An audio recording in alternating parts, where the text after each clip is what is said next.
Hi there, my name is Julie Grimm. I'm a spiritual coach and guide within the Modern Mystery School, and we're here on love, dating, and relationships for spiritual women. I'm super excited to have Victoria Shaw here, Dr. Victoria Shaw, actually, who is an intuitive counselor and spiritual coach.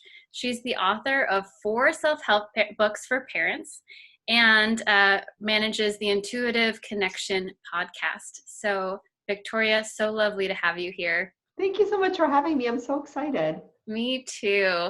I love talking about dating and relationships, and you are all about intuition, I sure am. which I think goes hand in hand there. So I'm excited to learn more about your wisdom. Yay. Yeah, no, I love talking about intuition. And, the good thing about the topic of your inner wisdom is it applies to all aspects of your life. So whether we're talking about parenting or, meeting your future partner or all of the above, there's always a role for tapping into your inner wisdom.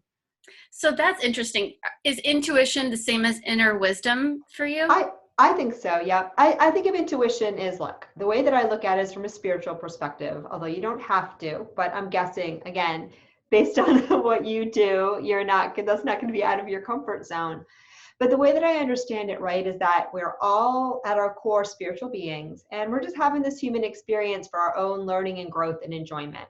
And when we come into human form, we forget a lot of what we know when we're in our pure spiritual essence, because that's kind of how the game is played.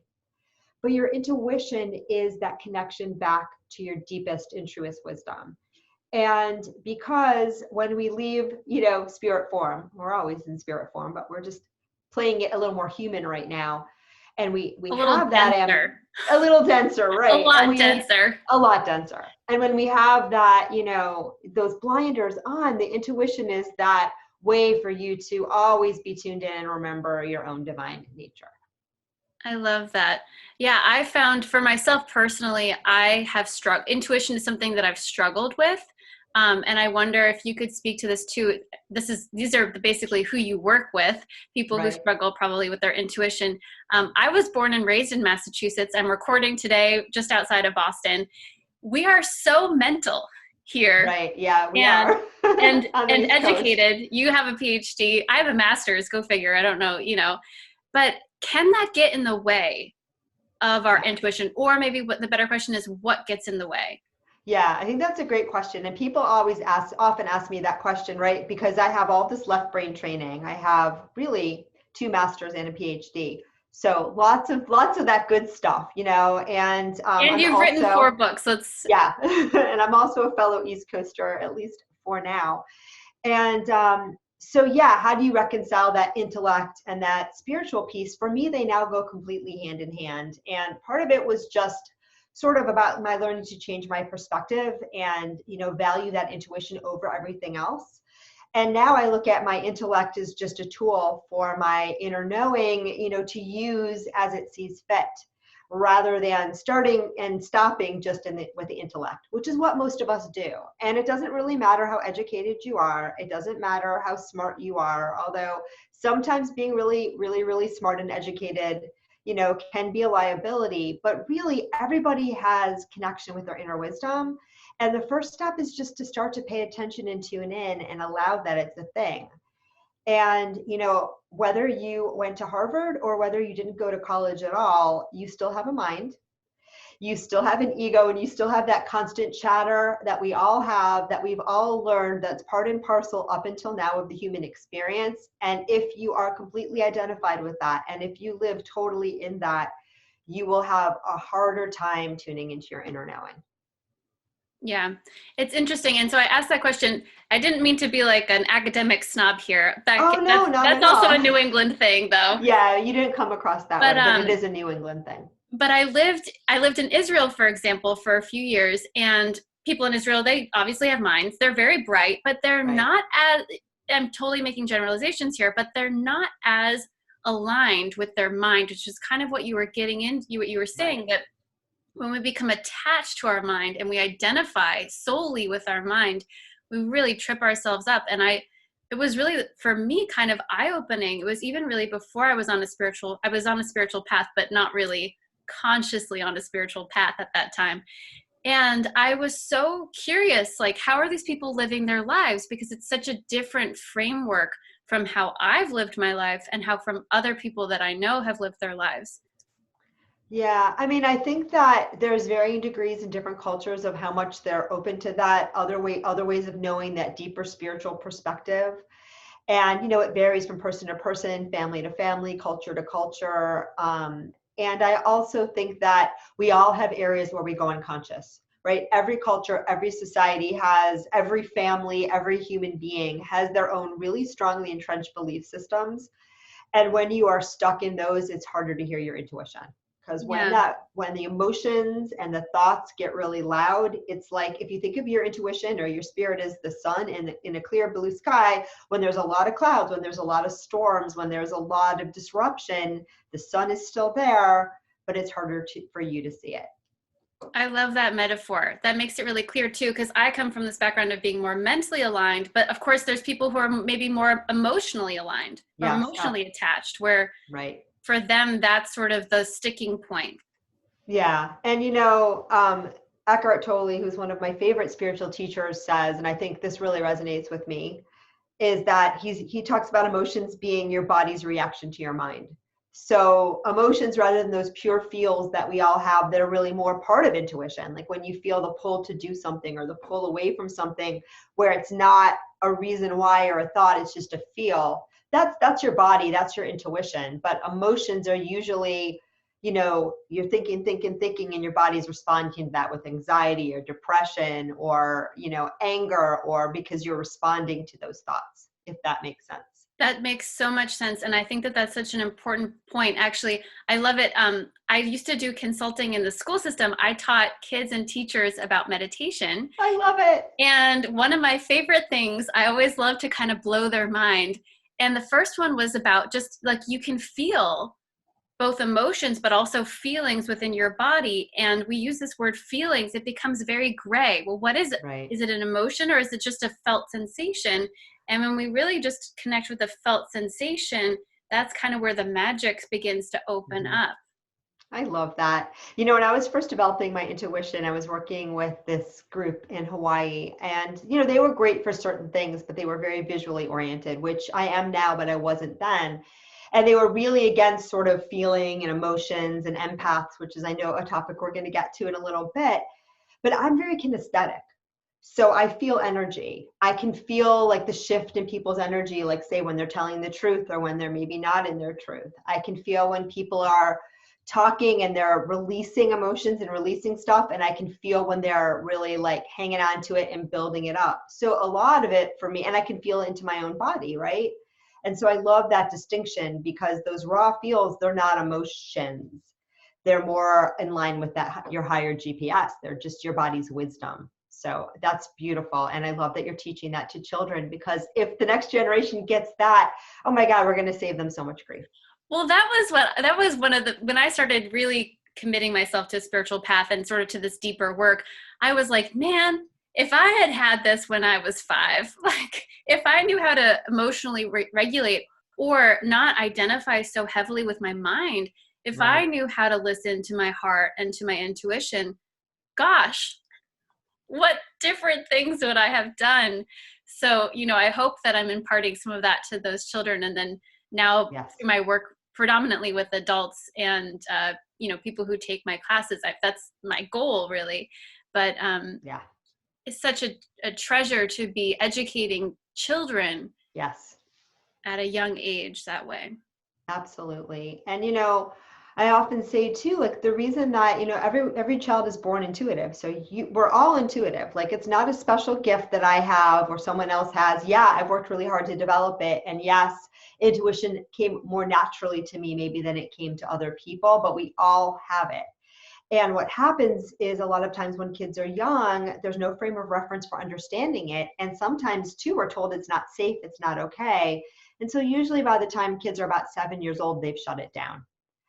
And so, I'm finding more and more in my own practice, parents that are open to this and having a language around intuition, my feels, my vibes with their kids. And I think it's going to be a total game changer for the next generation to start to just have this normalized. Huge. I know your books are actually for parents, right? Yeah, I So have parents and kids. parents and kids.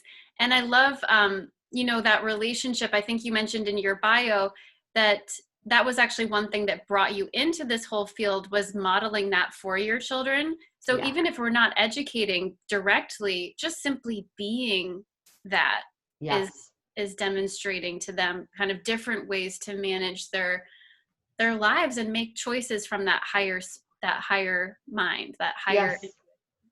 Yes, ma'am. 1000%. Yep. Great. So we're changing the world right here. Yep. All the future generations, they're going to be more aligned with their intuition. Highest good achieved. Wonderful. Yay. Very good. So for people maybe who don't have children, or maybe they're not here for their children, they're here for love, they're here for dating, Yes, ma'am. how can intuition help us in our navigate the whole relationship uh, landscape? Yeah, absolutely. Well, I'll tell you a really funny story that I've been married now 25, almost 26 years. But when right before I met my husband, this weird thing started happening. And back then, intuition wasn't a thing for me. I've always had it and I've always sort of known it, but I didn't really have that frame of reference to understand it. I wouldn't have called myself psychic or any of this kind of stuff. But this weird thing started happening where when I would start dating a new guy, I would get this flash, usually a week or two into the relationship, of everything that was wrong with him. And it wasn't my brain, right? It wasn't in words. I didn't understand it. It was a flash, and I knew he wasn't the one. And then, the relationship would develop however it developed. And at some point, we would break up, and then it would kind of make sense. Like one guy, it was something about his voice, like his accent, but later it kind of made sense what I was being shown. Okay. And And oftentimes wait, so were intuition these works like that. It's a hunch. It's not always like a full explanation of everything that you need to know, because then you're going back into your mind. Oftentimes intuition is an impression or a feeling or a sense, and you don't get all the answers, which is why you have to kind of learn to surrender to it and trust it. yeah, the trust. Yeah. Telling me I gotta trust. Yeah. And so I started to think, well, I guess when I meet, the man of my dreams, I won't have this flash. But in fact, on my second date with my husband, I knew I was going to marry him. I wasn't really that into him, at that point. I mean, I liked him. We had like a really good first date, but like it wasn't my mind at all. I'm sitting there and I'm in the movie theater watching like Water for Chocolate, and I'm like, great movie, by the way. And I'm like, I'm going to marry this guy. And then I was like losing my mind, because I was like, oh my God, what if he can I was going a little nuts. Like, what if he can read my mind? It's our second date. Like, what do you mean marry this guy? But I knew. And like I said, we've been married 26 years. I So, love that story so much. Wait, so I backtrack a little bit though. Were these, so it wasn't in meditation, it was just something like a flash in the moment. yeah, we're waiting for the movie to start. And I knew that this was the one. And, there was a period of time after that. I was like, maybe we should slow down. We're getting too, the whole kind of rigmarole that you go through in a relationship. But we were married within like 2 years of meeting. So it was pretty fast. But yeah, I just knew. And did you And later tell him? Or yeah, yeah. at what point did you tell him, I guess? Yeah, I did. And then he said, yeah, on our first date, I was thinking like, you don't play tennis and you don't like to sail. And like, it's a no-go for me. But he was in his head. And even how you said, you weren't, it's not that you were madly in love with this person at date 2, but there was just Yeah. something there. Yeah. It wasn't that sense of desperation or I need to marry him, or I dated a lot of people before him where on paper, I'd be like, yep, check, check, check, check, check. But the checklist doesn't always get the job done, because our brain doesn't always really know what we're looking for. And sometimes if we try to narrow it down too much with what we think is important, we end up limiting ourselves and not, letting our souls guide the way. Our souls know a lot more than our brains. I promise you that. It's true. And that goes back to what you were saying about letting the mind be the computer and the calculator versus setting the course and I the love that. direction. Yeah, that's a beautiful way to say it. Absolutely. And, my mind is a great tool, but it's not the driving force. That's awesome. I love that. Wonderful. So how could people, like, if they're I mean, maybe they're getting these flashes of insight. Right. This I don't is want to pretty derail us. I actually profound. get dreams. Yeah. It's That's super another interesting great that what way. you were saying. So I get dreams, and it's been happening more and more frequently. But I'll, everybody's online dating now. So I'll actually match with somebody on Tinder. Maybe we have a little back and forth. I've never even met them.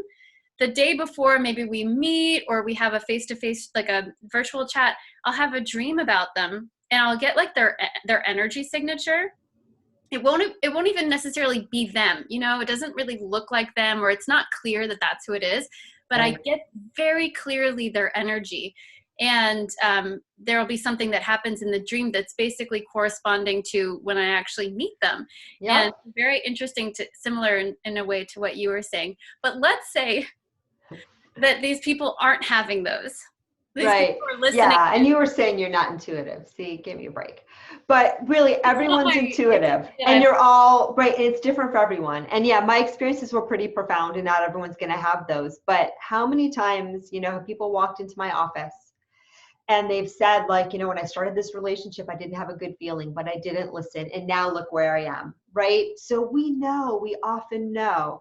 And, oftentimes too, we really want something to be so. So we're like, talking ourselves into it, or, we're not comfortable just in that area of not knowing, which is important, right? I knew I was going to marry my husband intuitively, but there was a period of time where my brain needed to catch up and I wasn't sure. And that was appropriate. And so it's really about learning to tune in to your gut, however it speaks to you. And if you have an off feeling, listen to that, or at least explore that, or just fold that page over. You don't have to break up with someone because you have an off feeling right away, because sometimes we have an off feeling that has nothing to do with our intuition, right? Sometimes we're afraid, or we've been burned before, or so, you want to sit with it and you want to explore it and you want to let life unfold. But you don't want to ignore those things. You want to just keep collecting the data. And if you're open to it, and if you set the intention, hey, let my intuition show me, she will every time. I love that invitation. Yep. Just And yeah, go ahead. No, I was going to say, just sitting there and, saying, okay, what is my intuition telling me? We can actually Yes, connect that way. absolutely. Absolutely. And I think where people sometimes get hung up with intuition too is they have a specific idea of how it's supposed to work. Right? So I'm going to hear guidance in my head, or I'm going to have a vision, or I'm going to have like a prophetic dream. And all of those things are your intuition. But it can be other things. It can be getting the chills. It can be seeing a sign, over and over again. Like when you think about, every time you think about this guy and you see the number 666, I mean, that's pretty profound, but you might go like, huh, what's going on with that? That's a little Yeah. odd. Sometimes our guidance can come out of someone else's mouth. So somebody, makes an observation or says something and it just sticks with you. Not in the sense of like, oh my God, what did they say? Are they right? Are they wrong? Not that. That's your mind. But that you're just like, huh, I never saw it that way before. That really, gets my attention. That makes me think. That resonates. And so it's really, about learning how your intuition communicates with you, and then starting to set that intention to align and listen to it and trust it more and more. And again, you don't have to. I did not, run off to elope with my husband on our third date. I mean, some people do that. That's great, but I was not there yet.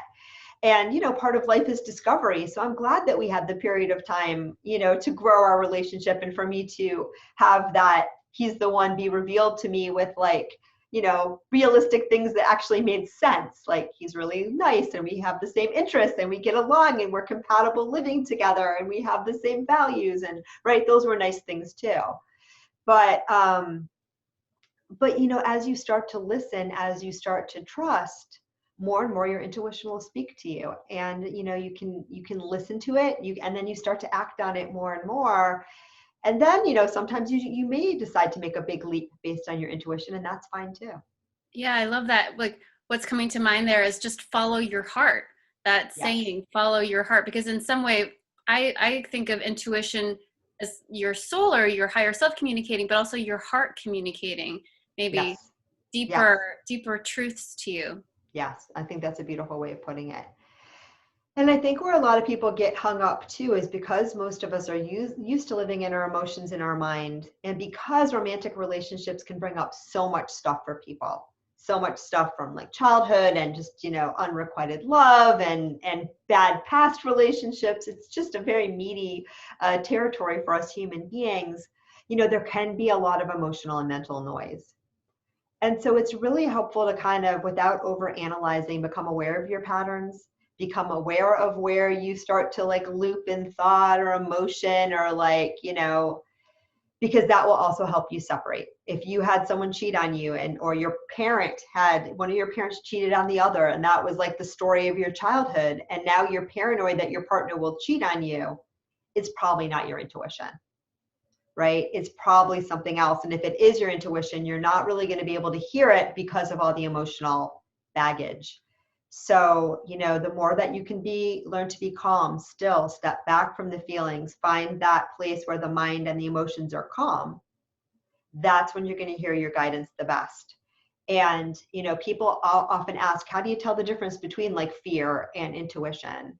And 9 out of 10 times, the voice of your soul is calm. It's calm. It's without emotion. Even if it's telling you something that's potentially alarming, the message itself is pure and clear and calm because our spirits don't have emotions, right? They don't have thoughts. They just exist in a perfect state of equanimity where nothing really gets to them. Wouldn't that be nice?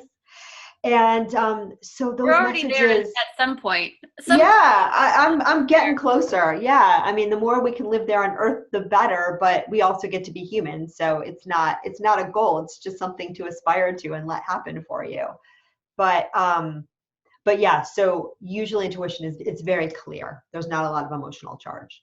Yeah, I love that. And you're making it so practical and easy for people to understand for themselves, how can I take something that might feel very abstract Right. and make it very actually day to day. Okay, I can do that checklist kind of thing. Absolutely. And I swear there's not anyone that I've ever talked to, I mean, maybe we'll get some comments on here, but so far so good, who has not at least at one point in their life, and usually multiple points, had an experience where they knew something, they didn't know how they knew it, they couldn't explain how they knew it, and it turned out to be 100% correct. And you can explain that away in a lot of ways, and some people do, but everyone has those experiences, and that's your intuition at work. Yeah. And it always works. It's just a matter of learning how to interpret the signs.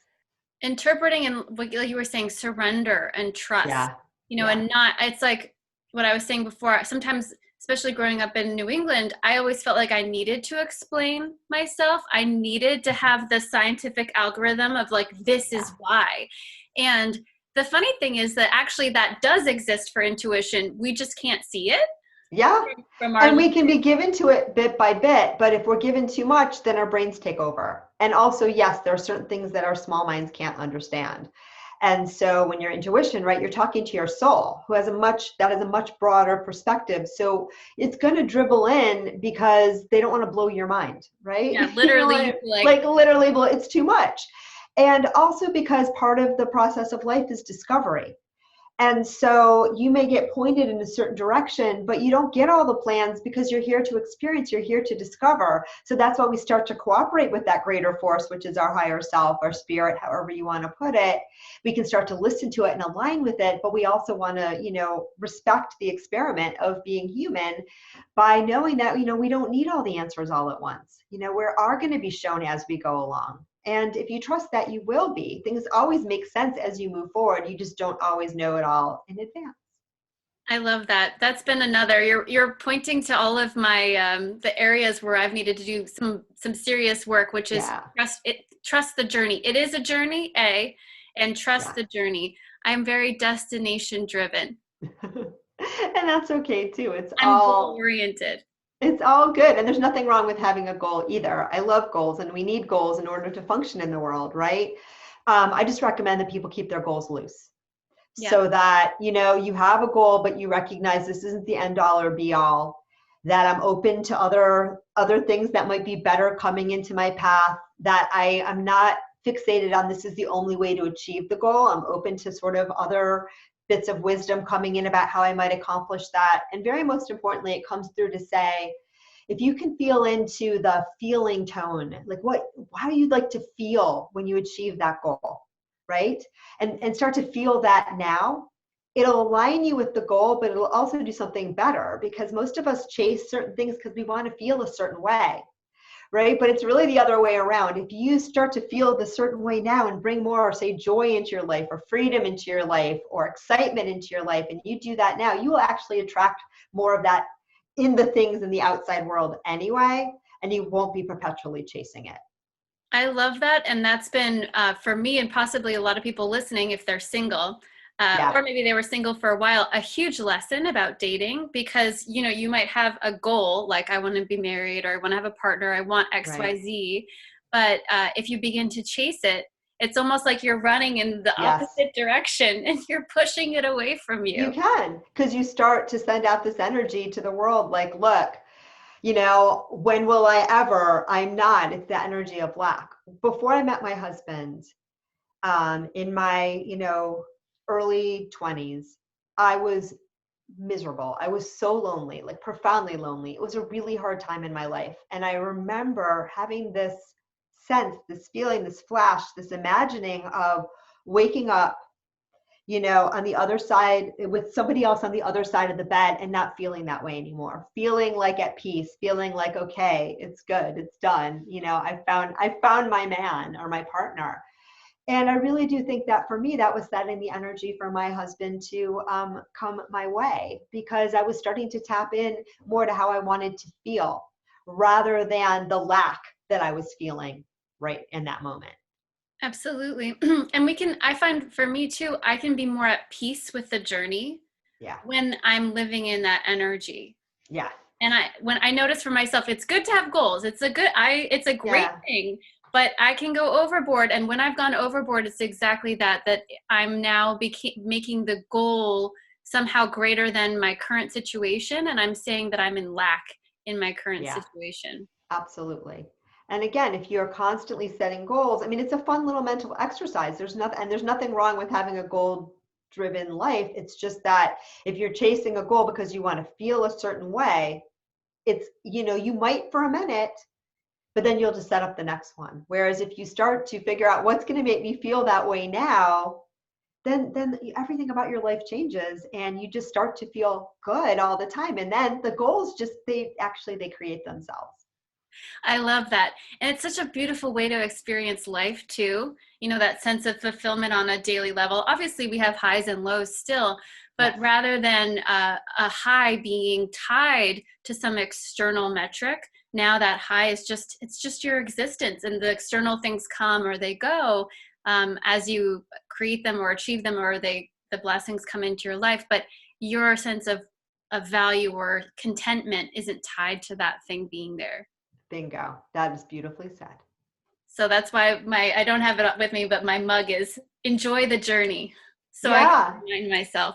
absolutely. That's what we're here to do. We're here to enjoy the journey and have an experience. You know, not to be morose, but everyone's journey ends the same way. And, Yeah, that's and that's okay. and that's okay. It's really fine. And when it's your time, you'll be ready for it. But, it's between the two dots, the beginning and the period, right? That's where all the good stuff happens.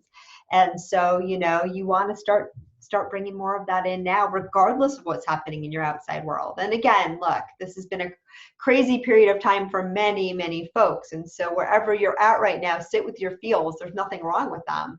But when we can just shift our emphasis to just bringing in more joy, more gratitude, more ease, more allowing wherever we are, we just feel better. Yeah, I love that. Such an important message, and I know something I've been working on real It's good. all good. It's all good. So I'm sure other people are working on that as well. So switching themes just a little bit, because you had mentioned before about, intuition, but then also navigating dating as an empath. Yes, I'm ma'am. actually also an empath. And it sort of makes me wonder, is there something about, um, this is maybe another question for the future. I want to go to the relationships first, but some connection there with intuition and Yes. empowering empaths with their intuition as well. Yes. So empaths are people that feel other people's feelings like it's happening to them. They are exquisitely intuitive, and often very sensitive to energy, emotional energy, and sometimes just like the energy of a space. It is absolutely an intuitive gift that a subset of the population has. And oftentimes when empaths learn to sort of manage their empathy and really tune into it and turn it into a gift, other sorts of intuitive channels open for them as well. That was my experience. And so the good part about being an empath is empaths are real compassionate. They're usually very compassionate because they can feel into what other folks are feeling. So they have this natural empathy, right? If I know what you're feeling, then I'm going to be a lot less likely to punch you in the stomach, right? Because it's not going to feel good. It's going to hurt me as much as it hurts you. Okay?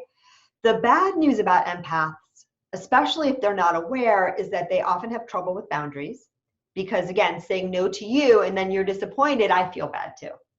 So they really need to learn to stay in their own lane. And they also need to learn, empaths can be very spongy.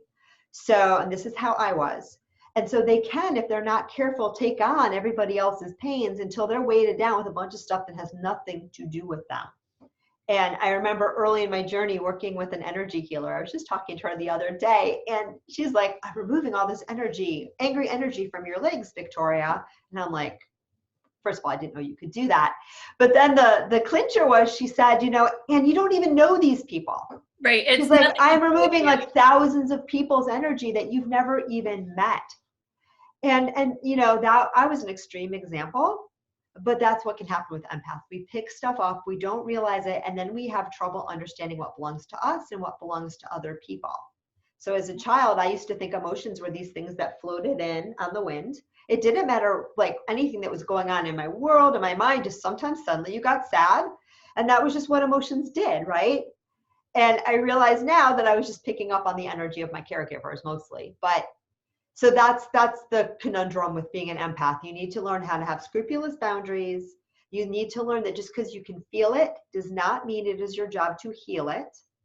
Meaning you can sometimes support other people if you know that they're suffering, but that doesn't mean you jump in there with them, because then there's two people drowning and you don't need to be right there. Two people drowning doesn't make the situation better. It's actually, it just got worse. Yeah. And they need to learn to honor themselves, because what empaths really know deep, deep down in their souls is that we're all connected. And that means that your happiness, your joy, your aligning with all, your higher self and all the things that light up your life is actually benefiting everyone, right? It's benefiting the collective. So you can hang out at the pain stories with everybody else if you want, but you don't have to. You're actually more of value to others in humanity if you stay in your own lane and work on what really, makes you shine.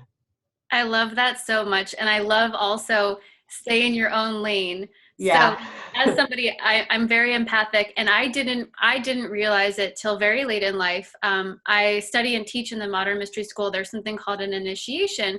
After the initiation, it gives you sort of like an energetic protection. It sort of strengthens your own energy. Okay. And it wasn't until my energy was really strong and secure enough that I was like, oh my gosh, like half of this stuff is not mine. Yeah. Like it blew my mind the first time that I experienced that. I know other people, they've tuned into that understanding earlier in their life, so bless them. But so empowering to realize that that's not you. But also, especially in relationships there, what you were saying about being responsible for other people's feelings. Yes. And constantly managing other people's energies. Yes. Which is not your responsibility. No. And really not good for either of you. Nope, not at all. And it'll be overwhelming for you. Eventually you'll probably be resentful, or you'll wonder why I don't get it back. I mean, I'm married to an empath, so it goes both ways with us. I'm probably a little more, I was probably, when we first met, a little more spongy than he was, but we both have that, so we at least are on the same page. Empaths sometimes need, distance. I need a lot of time alone. I find that just where I am on my spiritual journey too, because different people vibrate at different levels, and the predominant tone on the planet is not super high. So for me, and I think this is as an empath and also as someone who's like, walking the talk of being on my spiritual journey, consciously on my spiritual journey. I love how you said that, because that's so important. I'm someone who needs a lot of time alone and to feel my own vibe and to be in my own energy. And so I think that's really, really, really important. And I think, the other thing that can sometimes happen with empaths too, especially ones, that maybe developed that gift because they had, difficult childhoods and interesting relationships with caregivers, is we can't, but it doesn't have to be that way. Empaths can sometimes also be drawn to people that swing the other way on the empathy spectrum. So people that are more narcissistic and don't have that perspective taking. Because in that case, what the empath will do is they will be able to do all the work for the person who has not yet learned to perspective take and to feel into what other people are feeling. So that's the famous empaths and narcissists,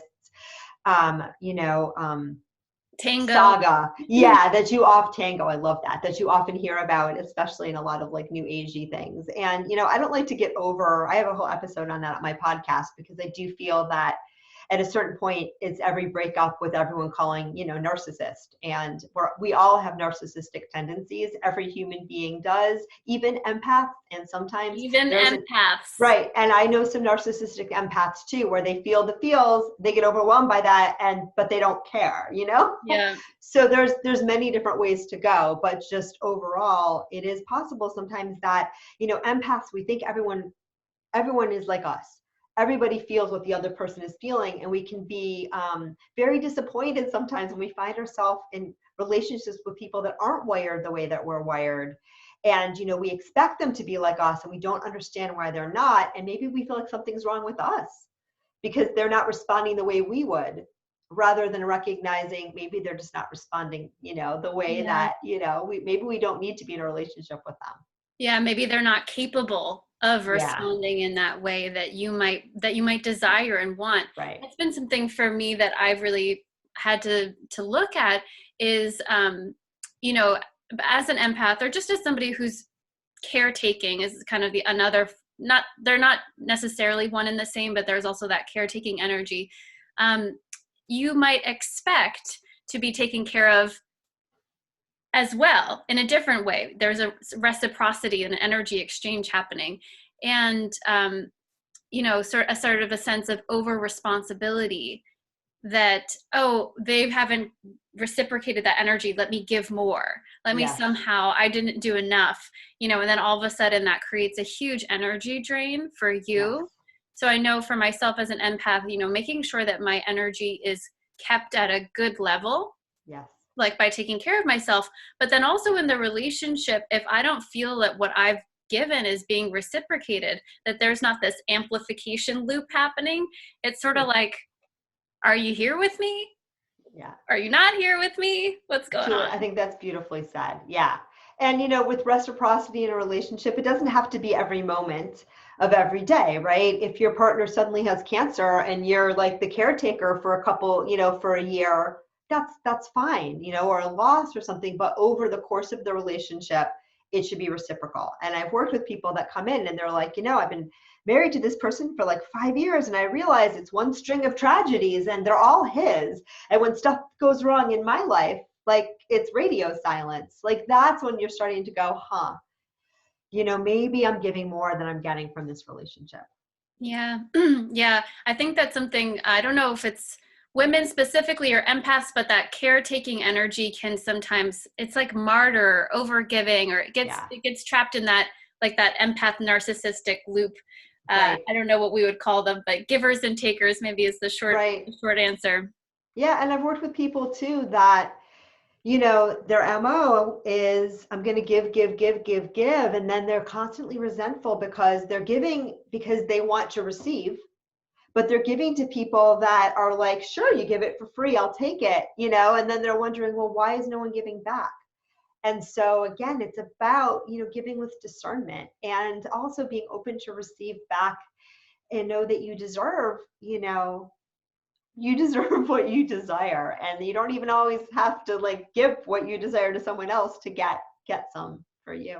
You can just receive is what you're telling me? I'm just saying you can just receive. Yeah. And again, if you're in a Wow. relationship where you never want to give anyone to anything and you just want, a bunch of people around you to bow to you, I mean, if you can get that and that works for you, fine. If But it's fulfilling, I don't know if that'd be fulfilling. yeah, I mean, if you're not king or queen right now, it's probably not going to happen. But whatever. I mean, yeah, normally it's best when relationships are reciprocal. I love that though. Yeah, giving and receiving, huge. And sort of, and not, then how do we not let it become transactional? Because what you were kind of saying, that doesn't have to be that one for one in the moment, or there might be periods of time where Right. somebody's taking a different role. It's the overall feel. If you're always feeling depleted in a relationship, if you're feeling like frustrated, if you're feeling resentment is always a sign that you've given too much. Not always. Sometimes people just feel resentful for all sorts of reasons, but resentment is often a sign that you've already given too much. And that, and so you look at that. So it's been so good to have you, Victoria. I just have a quick question just to wrap up everything. If somebody's been listening and they're starting to realize, okay, I haven't been paying attention to my intuition, or maybe I've been caught in these relationships with somebody who hasn't really been respecting or reciprocating my energy, what would be your go-to advice for them? I love that question.